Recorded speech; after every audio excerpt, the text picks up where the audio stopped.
Very good morning, everyone. Welcome back to the current affairs classes. I hope you all are doing well. So yesterday we have completed 21st and 22nd October analysis. Today I'm going to resume with the 23rd October news analysis. So let's begin. I hope the audio and video is all good.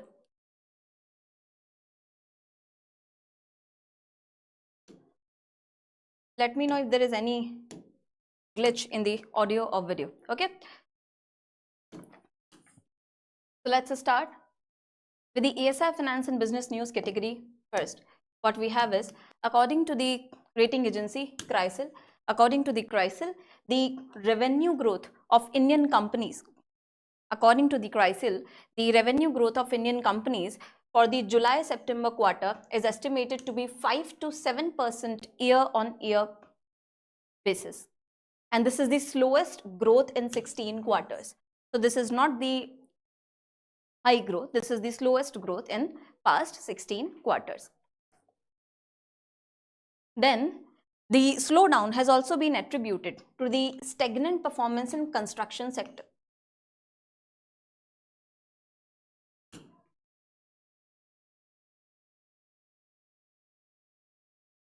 Just a second.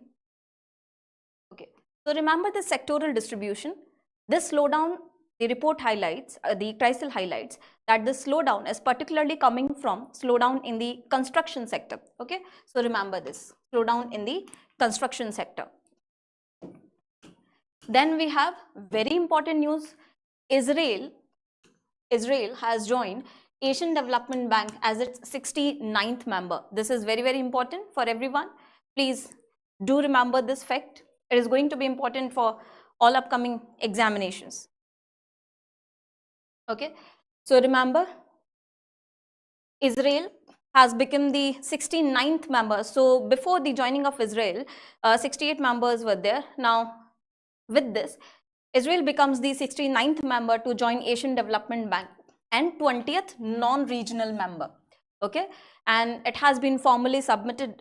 It has formally submitted its application in January 22. So with this, ADB now has 69 members. It was, remember, established in 1966, and 49 from the region, remaining the non-regional members.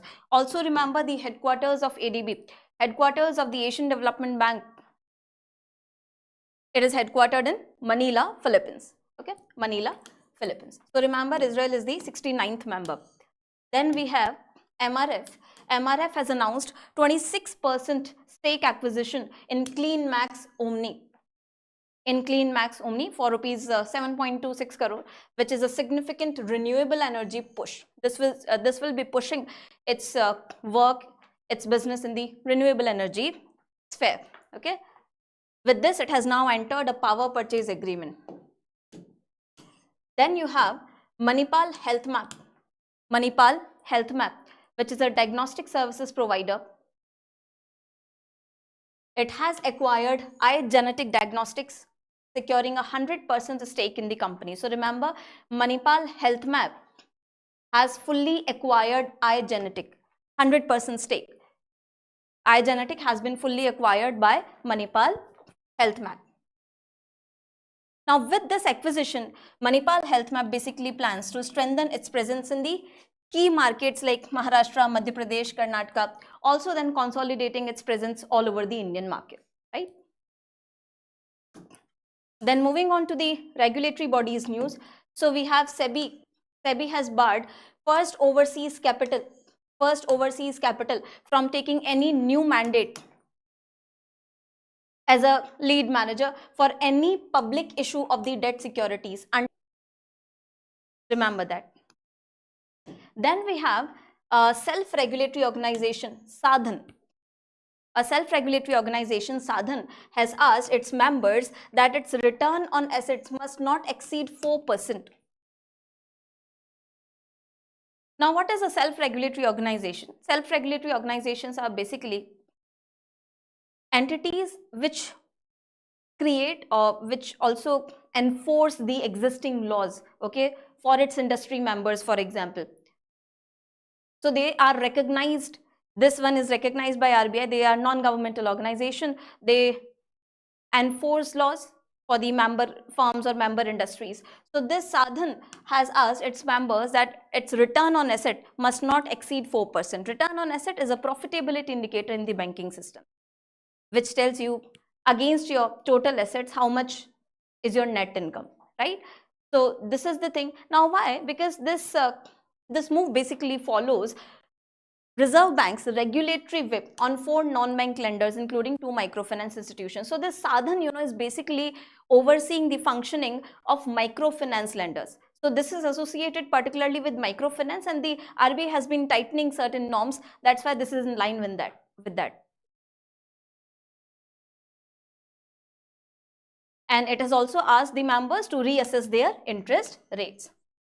And it has said that ROA of 3 to 4% will be apt. Remember this. Then we have Reserve Bank of India has released an updated alert list of 13 unauthorized foreign exchange trading platforms which are violating the rules. Okay, so one alert list has been released by Reserve Bank of India of 13 unauthorized foreign exchange trading platforms accused of violating regulations. All right, and therefore these entities, so total now becomes 88, and these entities, they are prohibited from participating in forex trading, from conducting any electronic trading of foreign exchange transactions, etc., etc. And this alert list basically contains names of entities which are neither authorized to deal in forex under your FEMA Act 1999, nor authorized to operate electronic trading platform for forex transactions under the electronic trading platforms Reserve Bank directions. Okay, so remember this. Then moving on to the national and state news. In national news, first of all, we have 9 round-the-clock dedicated war rooms will be established to promptly restore rail services amid wake of Cyclone Dana. So recently, if you have been following the current affairs, we have discussed that Cyclone Dana has made landfall, particularly the state of Odisha has been badly hit. So that's why this step is there to restore the railway services. Also to ensure maximum preparedness with minimal disruption. Then next, Panchayati Raj Minister Rajiv Ranjan Singh will be launching weather forecasts at the Gram Panchayat level. Weather forecasts at the Gram Panchayat level in Delhi on 24th October 2024 in collaboration with Ministry of Panchayati Raj and India Meteorological Department. What is the aim of this thing? This is to provide Gram Panchayats with 5 days daily weather forecasting and provision to check early weather forecast. So this is to equip them, provide them with weather forecasting of 5 days. Okay. It is going to be important because it is going to empower the rural communities and they will be prepared. So it will help in mitigation and preparedness.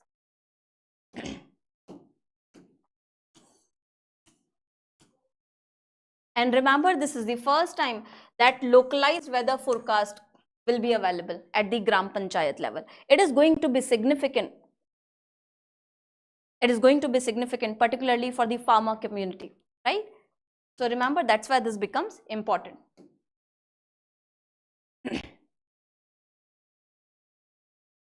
Then we have Ministry of Information and Broadcasting has nominated Australia as the country of focus at the 5th edition of International Film Festival of India.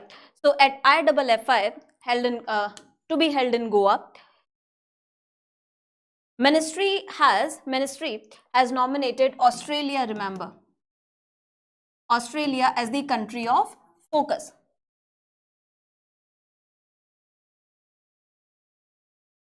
Okay, Australia as the country of focus, remember that.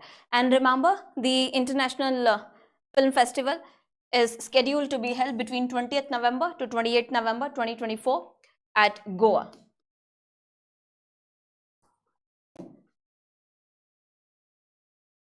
Also, if you see, Film Bazaar, the largest South Asian film market, is also held alongside the International Film Festival of India. So remember, when you are talking about the IFSCA, So you should not remember the film bazaar. It is also the largest South Asian film market which is held along with this film festival. About IFFI, founded in 1952, one of Asia's most significant film festivals, and it is held annually in Goa. So remember, Australia becomes the country of focus for this. Then we have Ministry of Social Justice and Empowerment will be hosting mega cultural event Aradhana. Ministry of Social Justice and Empowerment will be holding this mega cultural event known as Aradhana. What is the theme? Celebrating graceful aging, life begins at 60. So what is the aim basically? It wants to emphasize the traditional Indian values of Guru Shishya Parampara, intergenerational solidarity, and the respect and care that senior citizens receive in Indian society. So this is basically to recognize that life is there after 60 as well, to recognize the Indian values of providing respect to senior citizens in the Indian social sphere, right? So this is to recognize the better living and acknowledge that they deserve a better standard of living, respect, etc. even after 60. That's why the aim is, that's why the theme is celebrating graceful aging, life begins at 60. And the location would be Dr. Ambedkar International Center, New Delhi. So it was there on 24th October.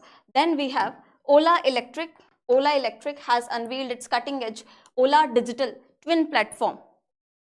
Ola Electric has unveiled Ola Digital Twin Platform. This is to transform its manufacturing process and product development. Okay.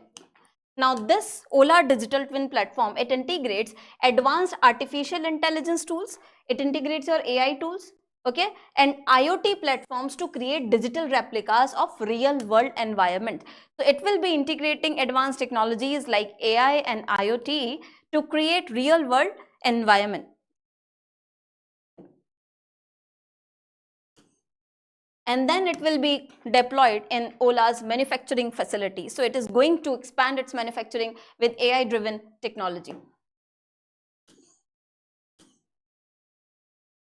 Then we have global industry body International Copper Association has elected Aditya Birla Group firm Hindalco Industries Limited as its latest member.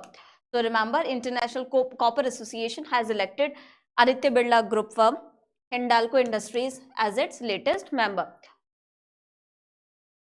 If you look at this Hindalco Industries, it is the metals flagship firm, okay, is leading copper and aluminium producer as well. So this is leading in terms of copper as well as aluminium production.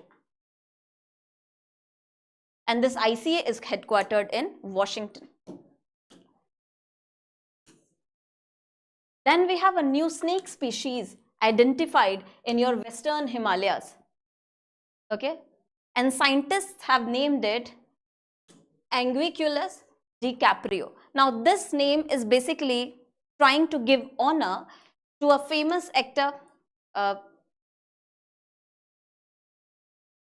a famous environmentalist, Leonardo DiCaprio, for his wildlife conservation efforts. So this is to give honor. This name is given by scientists to this snake to give honor to the famous environmentalist Leonardo DiCaprio. You must have heard this name. So this was about the national news, and please remember all of them, whichever I have highlighted as important, at least remember them. Then now moving on to the state news category. In the state we have Madhya Pradesh government has decided to provide various facilities to the minor rape victims. So this is a good step coming from the state government of MP. It has decided to provide a lot of facilities to the minor rape survivors and victims, to provide protection to the victims of sexual crime under the POCSO Act. Under this, a financial assistance will be granted from the Nirbhaya Fund of the central government. And the victim minor girl will be given rupees 4,000 per month for non-institutional care. Remember, this is for non-institutional care.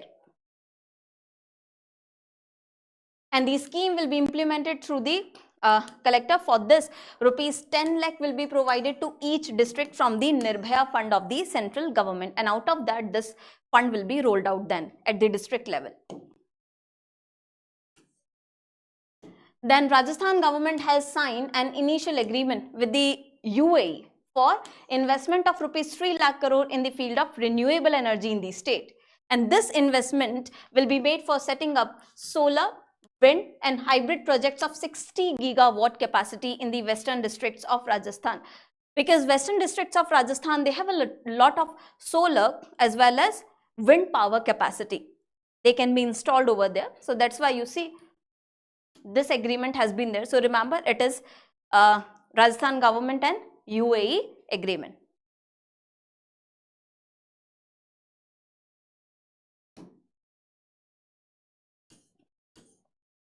Then we have Odisha government has announced that women employees will now get an additional 12 days of casual leave annually. 12 days of casual leave annually. Earlier they were already having total of 15 days leave annually. So now that adds to overall 27 days leave for women annually in Odisha. While the men, if you look at, so men are entitled to 15 days of casual leave. So this is 12 days of casual leave addition for the women employees in the state of Odisha. This is basically to help women cope up with the medical biological conditions and associated health conditions associated with the menstrual cycle. Then you have Andhra Pradesh Chief Minister announced that the state will become the drone capital of India. You see, yesterday only we have covered largest drone show, right?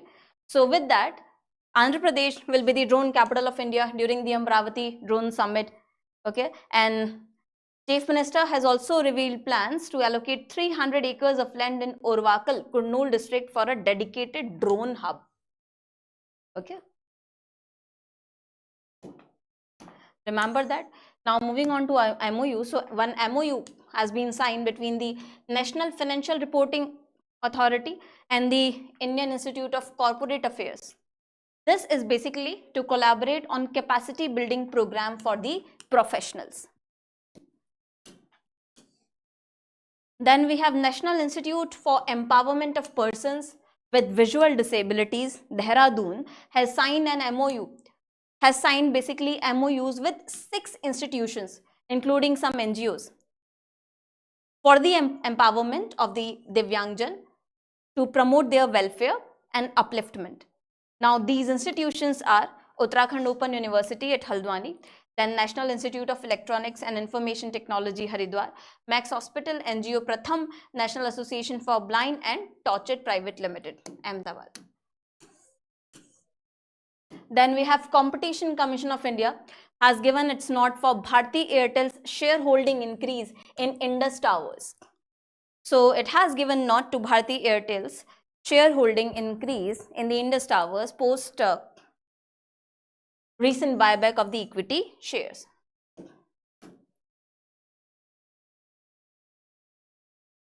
With this, the shareholding of Bharti Airtel in the Indus Towers had increased to more than 50%.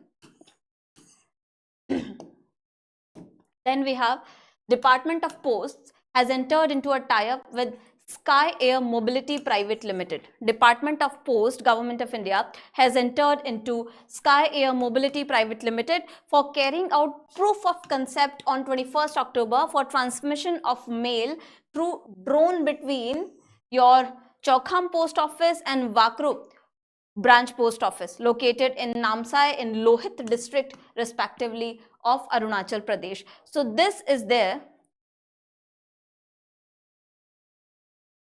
tie-up between the Department of Post and Sky Air Mobility. They will be transmitting mail through drone, right? So this is just a proof of concept. A proof of concept is when you have a trial of the service to be provided, a kind of a trial. Okay. Then moving on to the science, tech and defense news. In defense, we have Defense Minister Rajnath Singh will inaugurate the 2nd edition of flagship international seminar, the Chanakya Defense Dialogue, Chanakya Defense Dialogue, going to be an international seminar in New Delhi on 24th October. It has been inaugurated. Now, what was the aim of this? It basically aimed to discuss the critical issues related with national security and defense strategies. Along with that, he has also launched Indian Army's Green Initiative 1.0 and Digitization of Indian Army 1.0, which respectively aims to reduce the ecological footprint of the Indian Army as well as integrate advanced technology with defense operations to make it more operational, to increase the operational efficiency. So remember this. Now moving to indices and reports. So we have one important report over here. According to the report by United Nations Educational, Scientific and Cultural Organization, UNESCO, India's spending on education is higher than countries like Japan and China. So if compared to the countries like Japan and China, India's spending is way higher than these countries.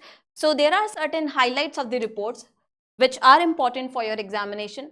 First, India has been investing more in education in terms of both as a percentage of GDP and as a percentage of government expenditure with that of the other Central and Southern Asian countries. And the data says India has earmarked about 4.1 to 4.6%. This is the range, 4.1 to 4.6% of its GDP between 2015 and 24 period to education in the country. Okay, and India has also made significant investments in education, and it's consistent and is consistent with the international benchmarks set by UN Education 2030 framework for action. So remember, what is the benchmark? Remember here, this UN Education 2030 framework for action recommends that countries should allocate 4 to 6% of their GDP to education. Please remember this. According to this framework, countries should allocate 4 to 6% of their GDP to education, and India is quite there, right? So this is the thing. Also globally, if you see, the world average of public expenditure on education has seen a decline from 13.2% to 12.5%. But with that, India is performing really well if we compare it globally, but then we still need to invest more, right?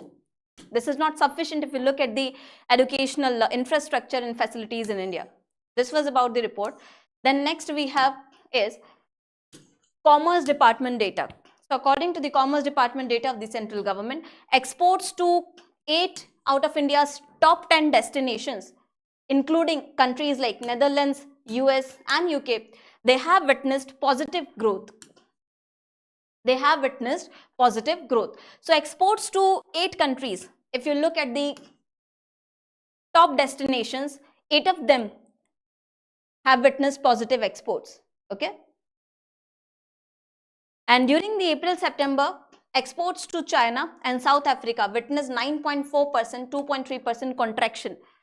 India's overall exports during the same period saw a marginal growth of 1%. But you need to retain from here. 2 questions can be asked. First, which is India's largest trading partner? So US, right? And if you see China, then becomes the second. So China is India's second largest trade partner and the largest source of imports. Although there are certain reports like recently GTRI,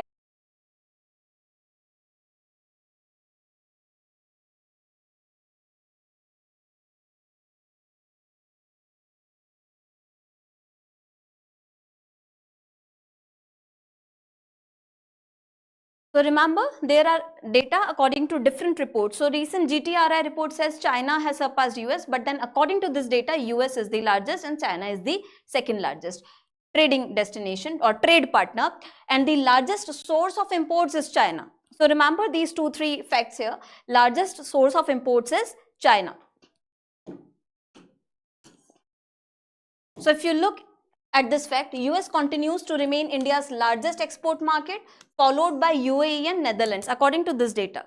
There are reports who claim that China has surpassed, but then they have different methodologies. So different reports, different data. Just remember this is according to it. Okay.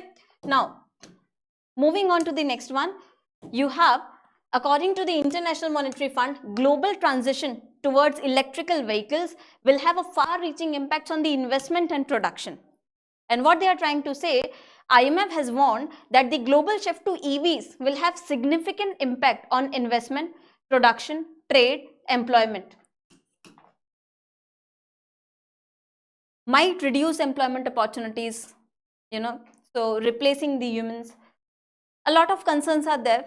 Then you have this transition crucial for meeting the climate goals, but still has its repercussions in place.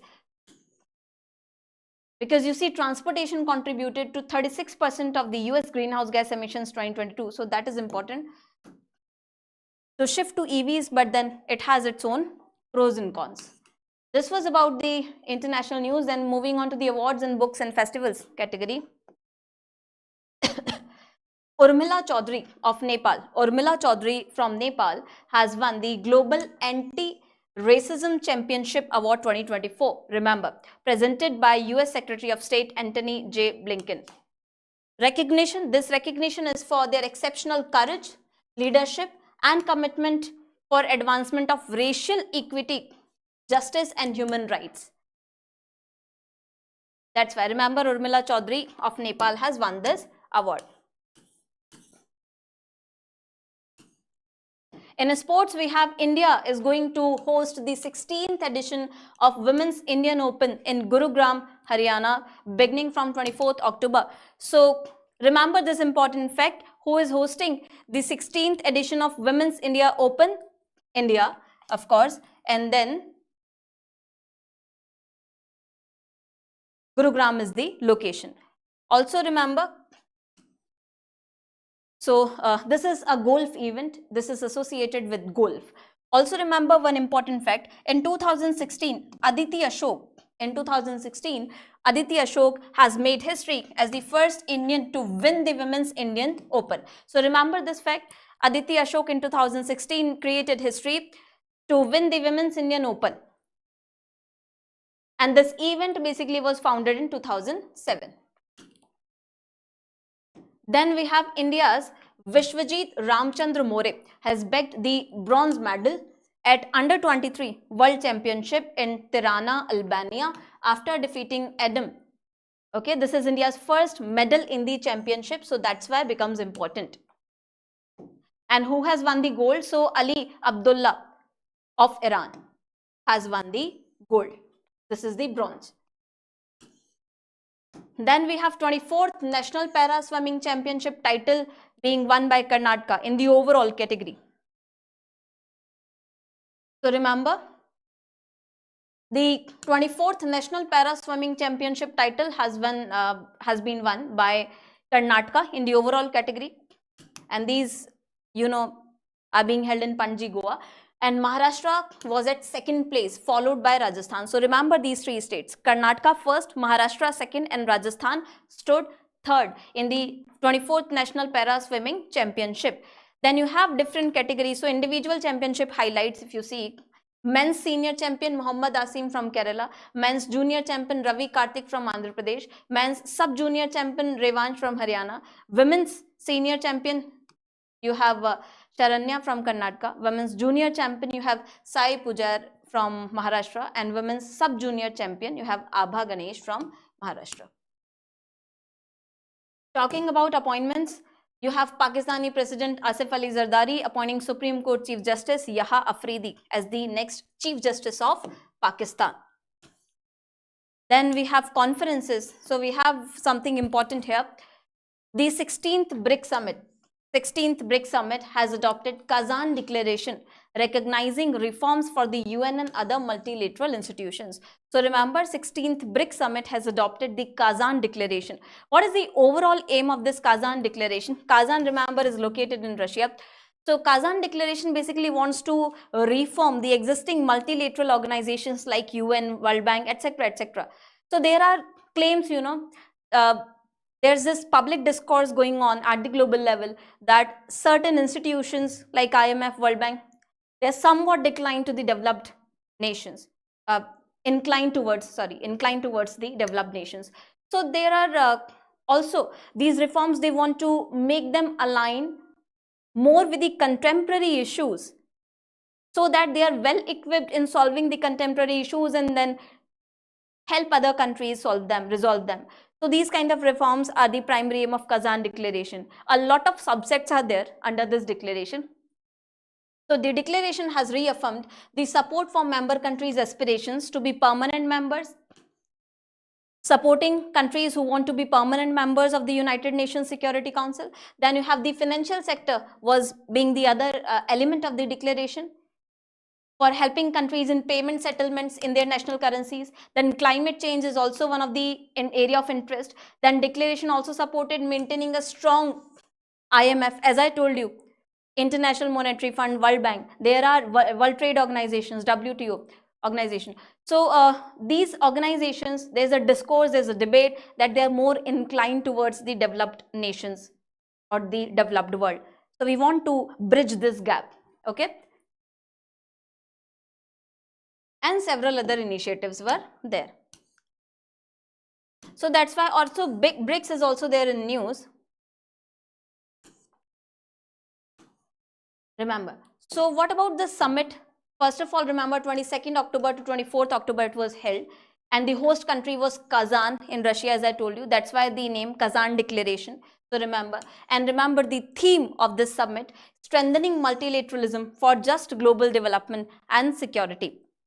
And remember, 17th BRICS Summit in 2025 is going to be hosted by Brazil. Also, one more important fact, BRICS, recently has inducted new members. So now, not only Brazil, Russia, India, China, and South Africa are the members, but you have Iran, Saudi Arabia, etc. They are also Egypt, right? They are also the members. So this was about the 16th BRICS Summit. Then we have the 18th World Congress. 18th World Congress on Engineering Asset Management is being organized from was organized from 33rd to 25th October in New Delhi. Was hosted by IIT Kanpur. This was to provide a platform for practitioners, researchers, trainers to engage in the intellectual discourse and practice managing engineered assets. This was about the important conferences for 23rd October. Then moving on to the important days. So we have 29th October celebrated by Ministry of Ayush as 9th Ayurveda Day. Okay, so remember 29th October celebrated as Ayurveda Day. So this was 9th Ayurveda Day at the All India Institute of Ayurveda. And this year's theme was Ayurveda Innovations for Global Health. Remember the theme for 2024 Ayurveda Day, Ayurveda Innovations for Global Health. Then moving to another important day, you have World Gibbon Day. World Gibbon Day will be celebrated in your Tinsukia district, Assam, or celebrated on 24th October. Now this is also important from environment point of view, because if you look at the gibbons, so gibbons are the only surviving apes in India, right? Particularly the hillock gibbons. So hillock gibbons belonging to these states in the northeastern regions, they are critically endangered. There is a threat to their survival. And if you look about, if you talk about the gibbon survival in India, the ape survival in India, so these are the gibbons only. That's why their conservation and awareness regarding their conservation protection becomes important, and that's how this day is important, right? So World Gibbon Day celebrated in Assam on 24th October, remember. And also remember hillock gibbons are the apes which are found in northeastern India. Hillock gibbons.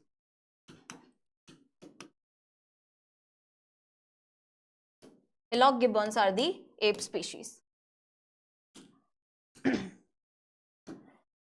Then we have the Indo-Tibetan Border Police ITBP celebrated its raising day on 24th October, okay, which is its 63rd raising day. Remember, 63rd raising day, this one. Then we have, under the leadership of Prime Minister, Government of India will commence 150th birth anniversary of Sardar Patel with a 2-year long nationwide celebration from 2024 to 2026. So celebrating the 150th anniversary of Sardar Patel, the Iron Man of India, there will be 2 years. We will be having a lot of programs for celebrating this from 24 to 26. Then we have Disarmament Week. Disarmament Week. Okay, so 24th to 30th October is held annually as the Disarmament Week, coinciding with the anniversary of founding of United Nations. This promotes disarmament globally and calls for disarmament and just use of the weapons, and also calls for lesser proliferation of weapons. Then we have World Development Information Day observed on 24th October. World Development Information Day observed annually on 24th October. So these were the news from 23rd October. I hope all of this is clear. If you have any doubts, you can ask me. I'm waiting for any questions if there are.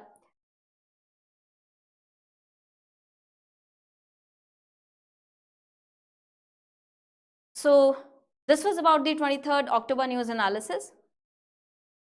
Please keep on revising these important facts, and I hope this becomes useful for all the upcoming examinations. See you in the next session. Till then, have a great day. Since you don't have any doubts, so I will be wrapping up this session here. I'll see you in the next session with next set of current affairs. Till then, have a very great day. Thank you so much.